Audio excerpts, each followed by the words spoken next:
বন্ধুরা, কালকে মাছটা নিয়ে এসেছি বাজার থেকে। তো ফ্রিজটা খুলে রেখেছিলাম, তো ভাবছিলাম নষ্ট হয়ে যাবে, ঝড় বৃষ্টির জন্য খুলতে হয়েছিল।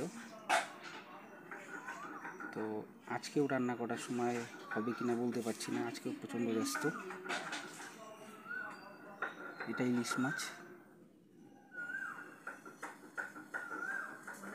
মাথাটা ইচ্ছা আছে কচুর শাক দিয়ে খাওয়ার। না, এটা পাবদা মাছ, ভালোই আছে।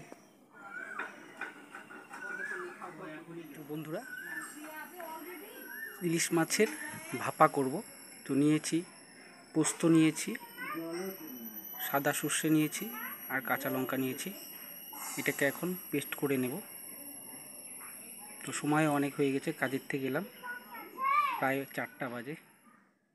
সব পোস্ত বাটা হয়ে গেছে, লঙ্কাও বাটা হয়ে গেছে। এখন পরিমাণ মতন হলুদটা আর লবণটা দেব, দিয়ে মাছের সাথে মাখিয়ে নেব।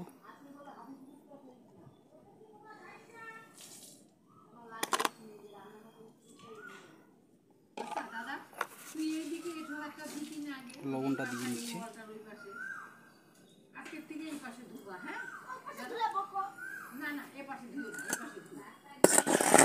মাছটা এটাকে সুন্দর করে মাখিয়ে নিয়ে মশলা বাটাটা দিয়ে দিচ্ছি, সর্ষে বাটা আর পোস্ত বাটাটা।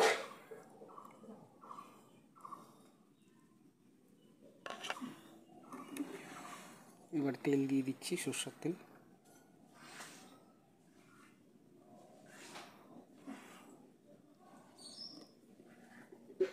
এবারে সুন্দর করে মাখিয়ে নেব।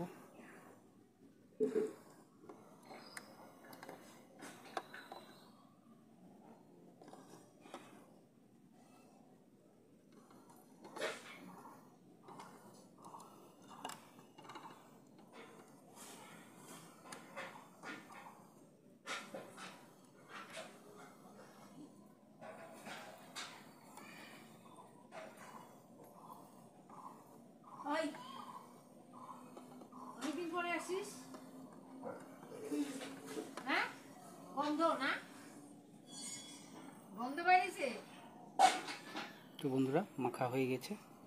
এবার এটাকে ঢেকে দেবো, সুন্দর করে ঢেকে জল দিয়ে স্ট্যান্ডে বসিয়ে দিচ্ছি বাটিটা।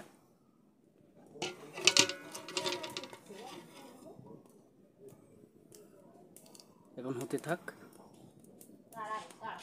একবারে নামিয়ে নেব। জল ফুটছে।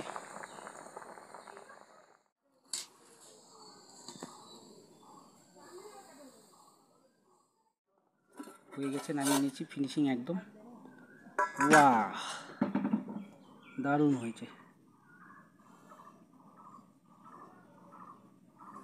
অনেকদিন পর আবার করলাম, দেখি তো মনে হচ্ছে খেয়ে নেই।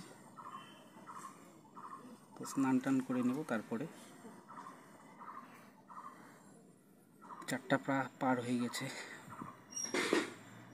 রাখছি।